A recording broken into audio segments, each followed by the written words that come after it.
For over 2.5 centuries, one name has stood tall above the Dublin skyline and written in the hearts of millions worldwide. Guinness. From humble beginnings in the heart of Ireland, the Guinness family created not just a brewery, but a legacy. Today we'll pour through the rich history of Guinness, its origins, family philanthropy, and the remarkable story of the Ivy Trust.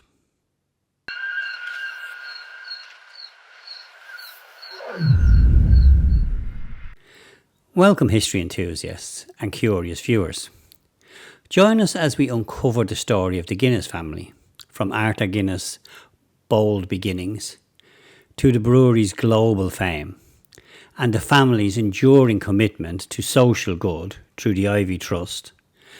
Grab a pint, settle in as we revisit a legacy that helped shape Dublin, Ireland and the world. Hi, I'm George Harman for Puka Studios. I've a very close perspective on Guinness and the Ivy Trust. My grandparents lived there and I was brought up there in the 60s and 70s, before their modernisation.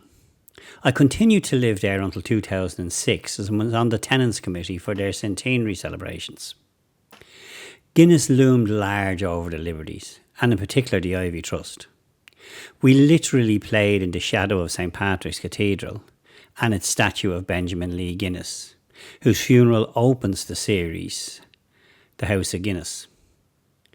There were three smells which permeated the area, one decidedly unpleasant and two very pleasant. O'Keefe's Knacker's Yard in Mill Street was a foul-smelling place.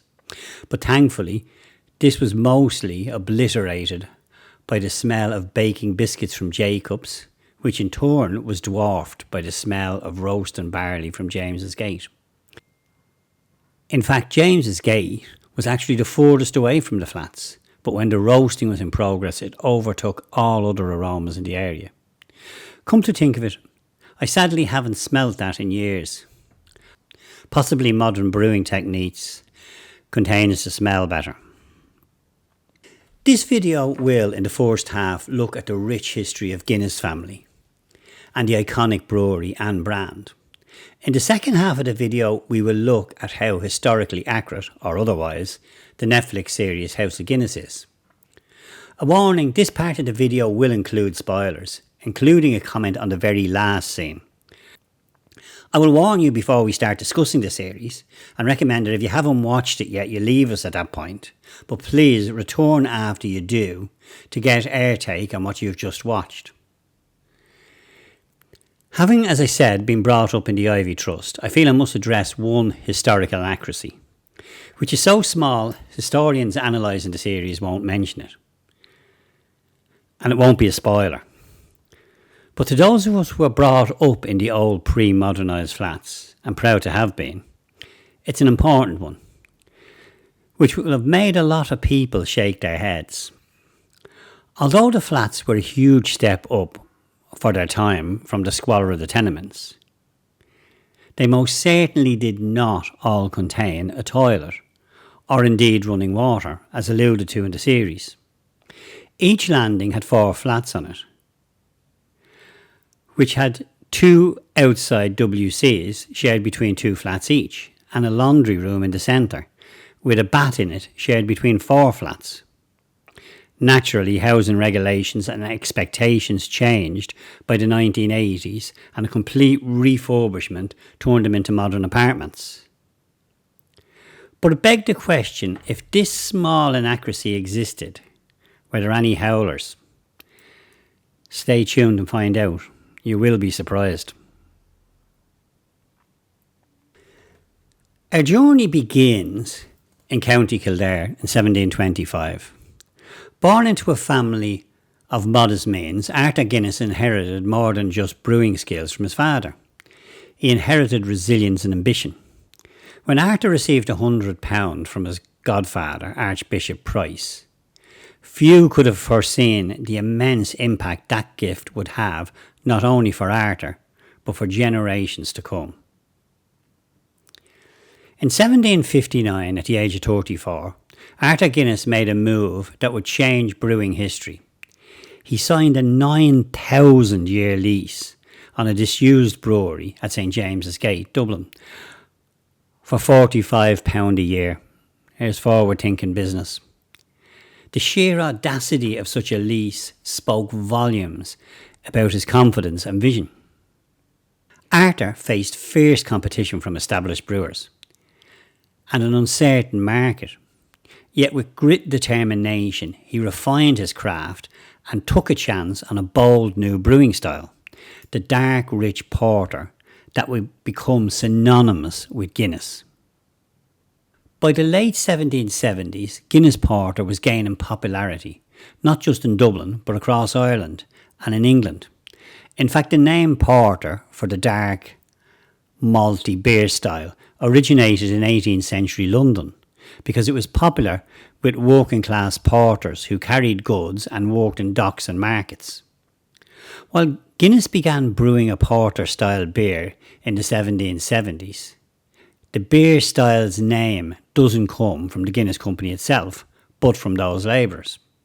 Arthur's commitment to quality and innovation laid the foundation for a brewing empire, expansions and innovations, and brewing greatness.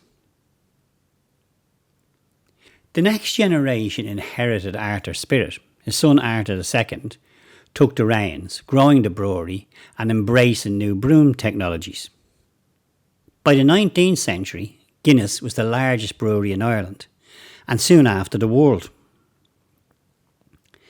Guinness pioneered advances in brewing. The family invested in steam power, quality control, and rigorous scientific methods, turning Guinness into a byword for consistency and excellence.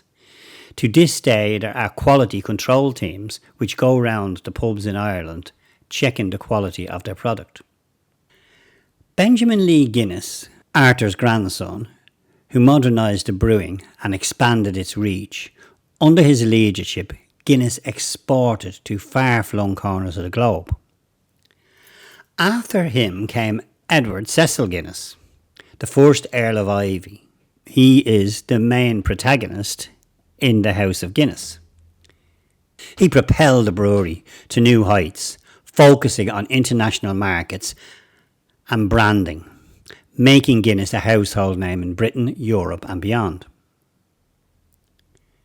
Guinness's scientific approach, the family built laboratories and hired chemists, ensuring that each pint was as perfect as the last.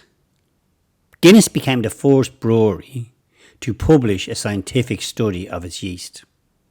Guinness's innovation weren't just about machinery and science, they were about people, employing thousands of Dubliners, supporting families and fostering a community. Throughout the centuries, the Guinness family members have guided the business with a firm hand, keen intellect and unwavering sense of duty.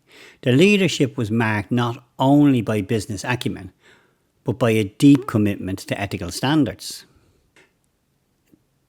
The Guinness family believed in more than profits. They believed in the welfare of their workers, the prosperity of their city and the improvement of society. Benjamin Lee Guinness, Mayor of Dublin, was a philanthropist and restorer of St Patrick's Cathedral. His son Edward founded the Ivy Trust, for which I and many others of my generation and still people are grateful. He was a tireless advocate for housing reform and a benefactor of health and education initiatives. The Guinness family tree includes politicians, scientists and visionaries, each contributing to the legacy in a unique way. For generations, Guinness has been a cornerstone of Dublin's economy. The brewery directly employed thousands, offering rare benefits, from health care and pensions to subsidised meals and sports facilities. Guinness workers were known in return for their loyalty and pride. During the 1913 lockout, Guinness, the largest employer in Dublin, refused to lock out its workers and didn't join the employers group, though they did dismiss 6 workers for striking in sympathy with the other lockout participants. Guinness maintained better worker conditions than other Dublin businesses and had a working relationship with the ITGWU, the Irish Transport and General Workers Union, as many of its staff were members. Humanity, innovation and generosity became the soul of the brand. Beyond wages, Guinness invested in the community. They sponsored local sports teams, supported cultural events, and they still do, and helped shape the social fabric of Dublin. Guinness Brewery helped Dublin weather economic downturns by providing stable jobs. The export of Guinness products generated crucial revenue for Ireland. And the Guinness Storehouse is now Ireland's most visited attraction, drawing millions every year. Guinness's economic impact is woven into the story of Dublin, from the working class families it supported to the city's cosmopolitan transformation. The Guinness family's philanthropy extended far beyond the brewery gates. Their motivation was simple: social responsibility. They believed that prosperity should be shared and that business success was incomplete without a commitment to public good. Their charitable projects included funding hospitals, schools and libraries throughout Dublin and Ireland, restoring St Patrick's Cathedral and other historical sites, supporting medical research and public health campaigns, and creating recreational facilities for employees and local residents. Guinness philanthropy shaped lives. Their gifts weren't just monetary, they were investments in the health, education and happiness of the Irish people. Among the Guinness family's most enduring contributions is one that will be close to my heart and many others watching this, is the Ivy Trust, founded in 1890 by Edward Cecil Guinness. The Trust was a groundbreaking initiative aimed at tackling poverty and improving living conditions in Dublin's inner city. Inspired by the social housing movement in London, Edward Cecil Guinness envisaged a Dublin where destitute could find safe sanctuary and affordable homes.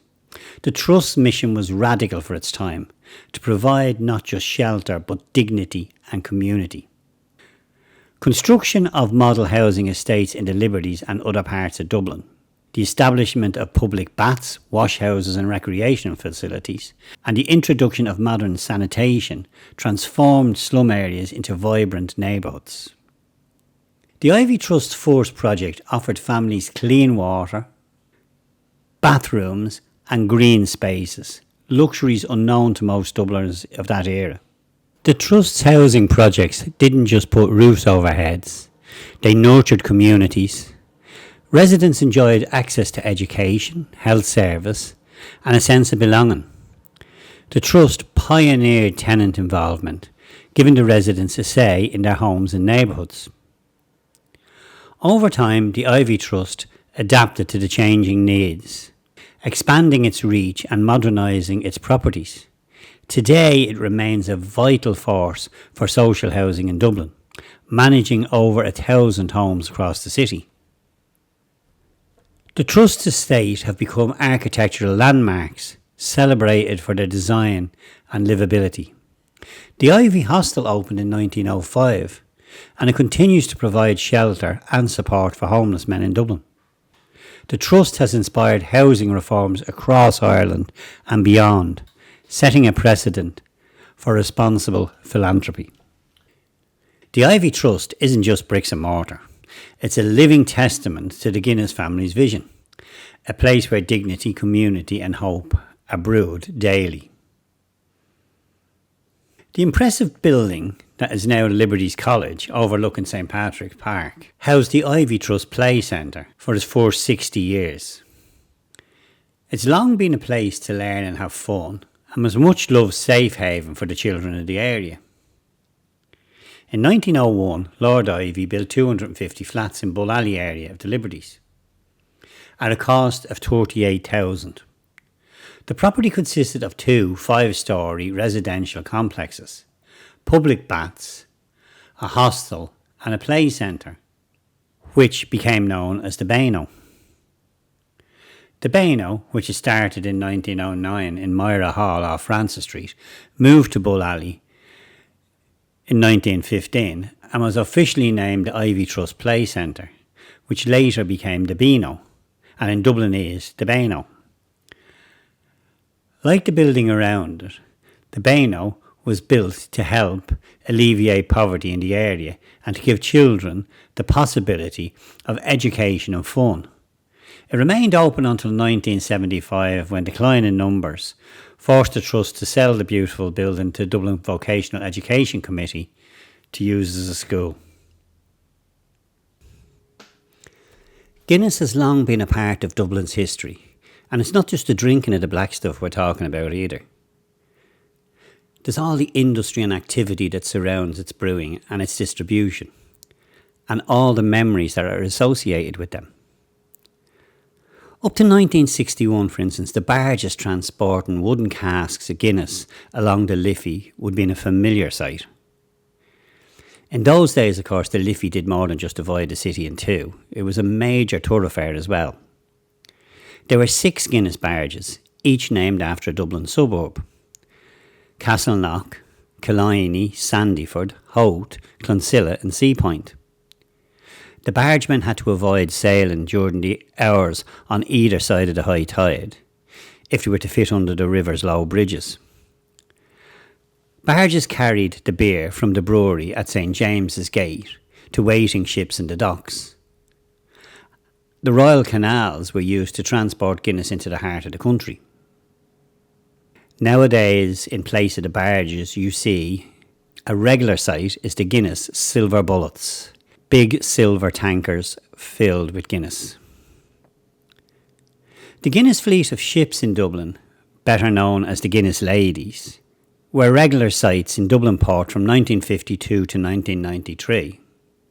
It was made up of 3 ships: the Lady Grania, the Lady Patricia and the Lady Gwendolen, each named after a member of the Guinness family. Later, the fleet was joined by the Miranda Guinness, another beautiful named ship, for a very nice lady that I actually happened to meet briefly at the aforementioned centenary. The fleet shipped Guinness in bulk from Dublin to the English ports of Liverpool, Manchester and London. From those ports, Guinness was supplied to the rest of the British market and bottled for export to other countries. The men that were employed by the company to work on the fleet became known as Dublin's cross-channel gangs, and the Guinness ships became familiar and a popular sight in Dublin. A less well-remembered sight around these times, actually it would be much earlier times than this, was that of the Guinness hoggers. After the barrels of Guinness had been emptied in Liverpool or London, the empties would be brought back to Dublin and unloaded at Custom House and City Quay. This is where the hoggers would emerge. The hoggers were men looking for a free drink, or a few. They would hang around on the quays looking for discharged barrels. When official eyes were looking the other way, the hoggers would shake the barrel. If they heard a swish, they knew they were onto a winner. They'd spill the leftover contents of one barrel onto the top of the rim of the second barrel, bow down their heads and drink straight off the top. I can't imagine that being very pleasant. The barrels were marked with red paint to indicate their contents. This paint, or raddle, was a particular red colour, which would often stain the drinkers' beards red. If they returned to the pub, they'd be caught red-bearded, to the amusement of their mates, no doubt. Similar groups called woodeners or boilers targeted empty whisky casks. They scalded these with boiling water to extract the last spirit from the wood. Given that I've heard from my grandmother that if a child was constipated, you went to a bar and got them what they called the ullage, which was the dregs, the remaining of the Guinness, the bottom of it. And it usually shifted said constipation. So I can only imagine what drinking the bottom of a barrel off the top of another barrel was going to do to your digestive system. But needs must, as they say. The barges transporting Guinness on the Liffey the Guinness ladies, Guinness hoggers, they're all too easily forgotten nowadays. So we just thought we'd remind you about some of these little details that help shape the city as we know it today. You'd be hard to find a free slurp of Guinness these days, of course. But next time you're in the Quayside pub, why not take an opportunity to raise a pint to the Lady Gwendolyn or Miranda, and the men who needed a drink so bad that they drink it off the top of a barrel. St James's Gate is no longer just a Dublin landmark, it's a global icon. The Guinness Brewery produces millions of barrels each year and exports over to 150 countries. The famous Guinness storehouse welcomes more than 1.7 million visitors a year. While corporate ownership has evolved, the Guinness family's influence remains visible in the brewery's commitment to quality, tradition and community engagement. Guinness remains a leader in brewing innovation, regularly updating its portfolio with new styles and flavours. Some work, some don't. The famous one that didn't was Guinness Light in the 80s. And they originally had a lager called Harp, which I think is still brewed. I haven't had it myself in years.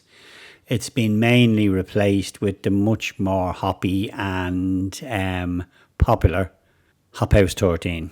The brand's marketing campaigns, think of the iconic Guinness ads, have shaped pop culture worldwide. Guinness champions sustainability, spearheading environmental initiatives in brewing and in agriculture. From advertisements that have become cultural touchstones to the unmistakable taste of its stout, Guinness continues to blend heritage and modernity. The Guinness story is more than just brewing. It's a tale of vision, perseverance and generosity. The Guinness family built an empire, not just on beer, but on hope. Hope for workers, for Dublin and for those most in need. Whether you're sharing a pint with friends or walking the historic streets of Dublin, the impact of the Guinness family and the Ivy Trust is impossible to miss. Their legacy endures in every glass, every home and every heart. Having got to grips with the rich history and legacy of Guinness, let's now look at the Netflix series The House of Guinness and examine how true to life it was. Well, put simply, if you want what you would expect from the makers of Peaky Blinders, sex, intrigue, violence, dark brooding settings, sexy seductive Irish nationalist revolutionaries, and of course protagonists as dark and broody as the aesthetic, often walking in slow motion away from explosions. That's when they're not indulging in scandalously inappropriate carnal relations in front of the help. In short, it's a bloody good yarn, but that's what it is. It's a work of fiction. It carries that tagline at the top of each episode, so it could be argued that it does exactly what it says on the tin. Now, I've no problem with fiction being set against a backdrop of real historical events. I wrote one myself. I wouldn't be too upset if Netflix took it on. But it gives the semblance of being biographical. It shouldn't stray as far from reality as this. If you haven't yet watched the series, this would be a good time to leave this video, watch the series and drop back in at this point, as what's coming up now will contain spoilers and even a spoiler for the very last scene. The series opens and closes with dramatic events which simply didn't happen and is peppered with artistic license stretched to transparent proportions. But enough generalities. Let's look at some of the most glaring liberties with the truth taken by the makers of House of Guinness. There was no Fenian riot at Benjamin Guinness's funeral. The Fenians are prominent in the House of Guinness, with a brother and sister, Ellen and Paddy Cochrane, serving as the show's representatives for the secret political group. The organisation fought for Irish independence, eventually helping the country to achieve that in 1921. The events at the House of Guinness are set decades prior to that, however, and it shows the Fenians protesting and starting a riot at Benjamin Lee Guinness's funeral in 1868. There's no evidence that this actually transpired. The Guinness family was known for its unionism, yes it was, but they also fought for Irish Catholics, putting them in a complicated situation with both the Unionists and the Fenians. A character, Byron Hughes, supposedly an illegitimate member of the Guinness family. There aren't any publicly recorded illegitimate Guinness family members. Byron Hughes, the rogue salesman, played by Game of Thrones Jack Lease, plays a prominent role in establishing ties between the Guinness family and the Fenian Brotherhood in New York. However, this House of Guinness plotline is fabricated, as Byron Hughes wasn't a real person.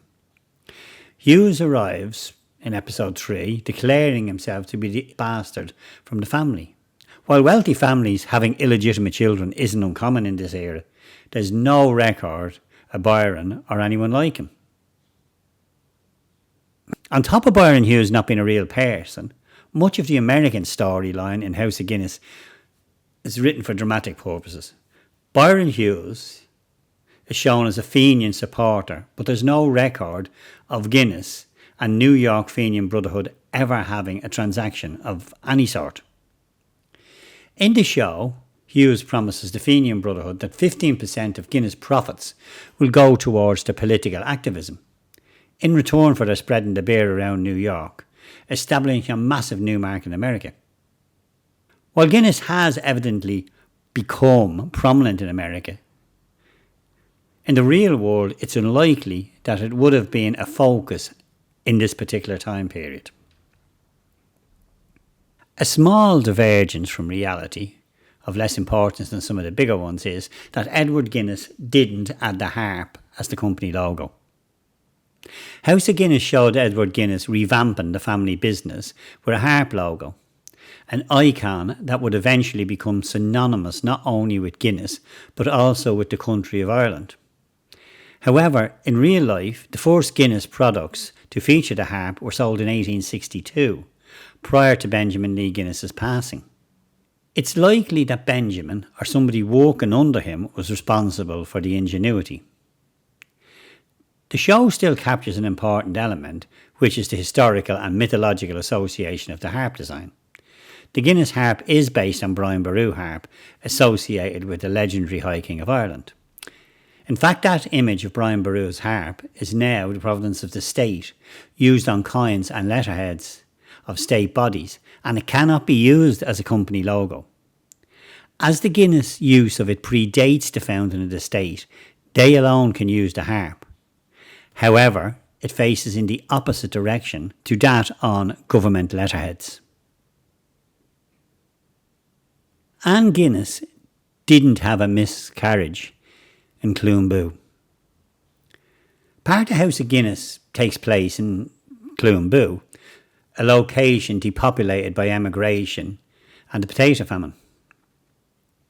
This location is emblematic of the country's struggle during this period, justifying the anger of the general population towards the country's British rule.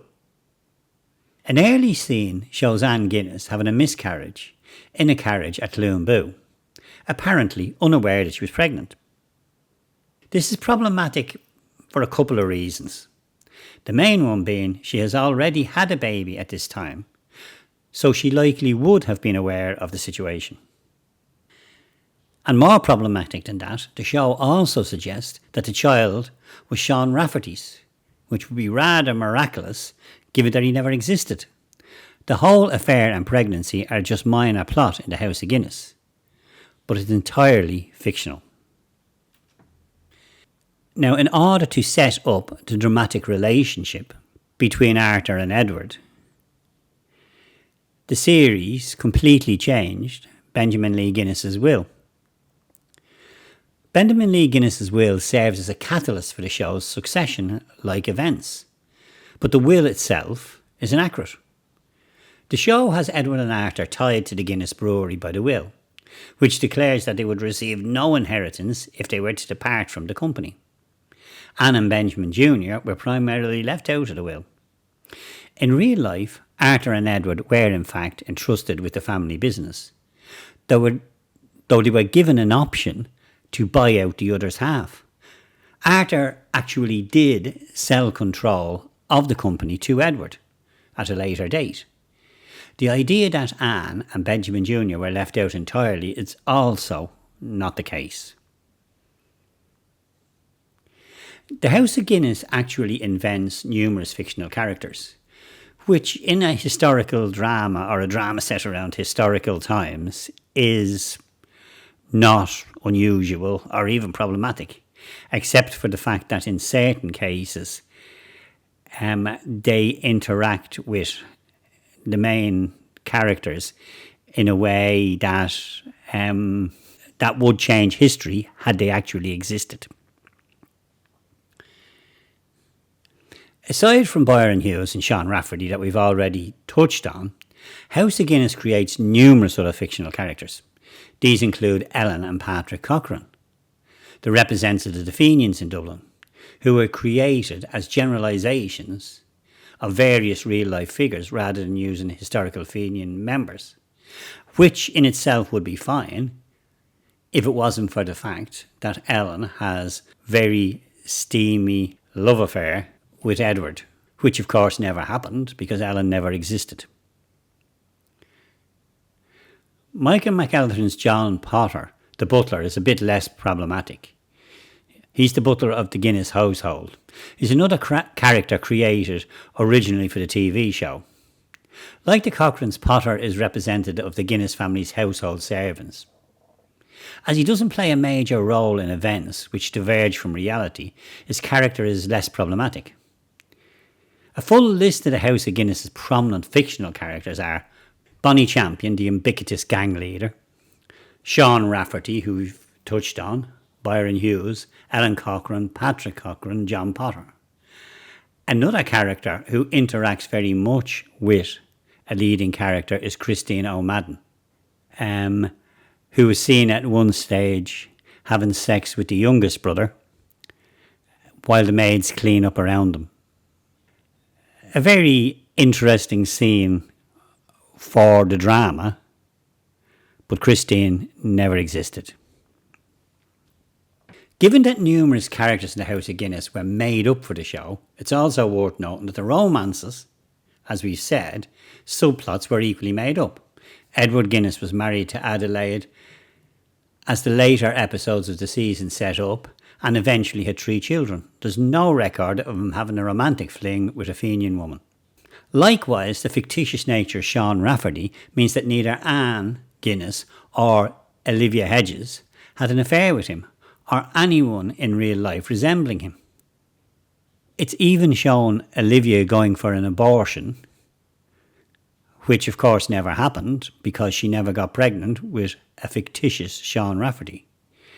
Arthur and Olivia did have a childless marriage, and there were rumours around Arthur, but we'll deal with that later.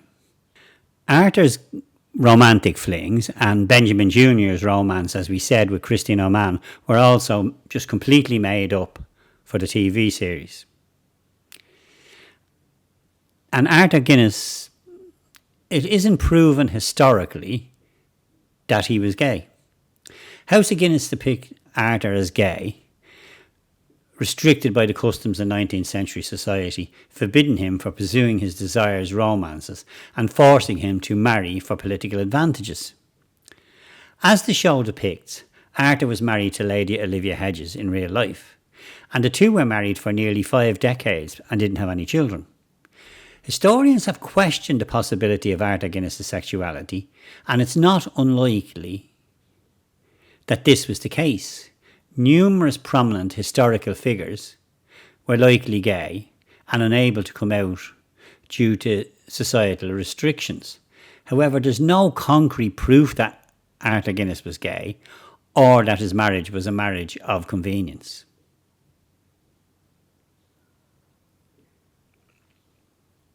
This brings us to the climax of season 1. When is a cliffhanger not a cliffhanger? When you can't alter historical fact.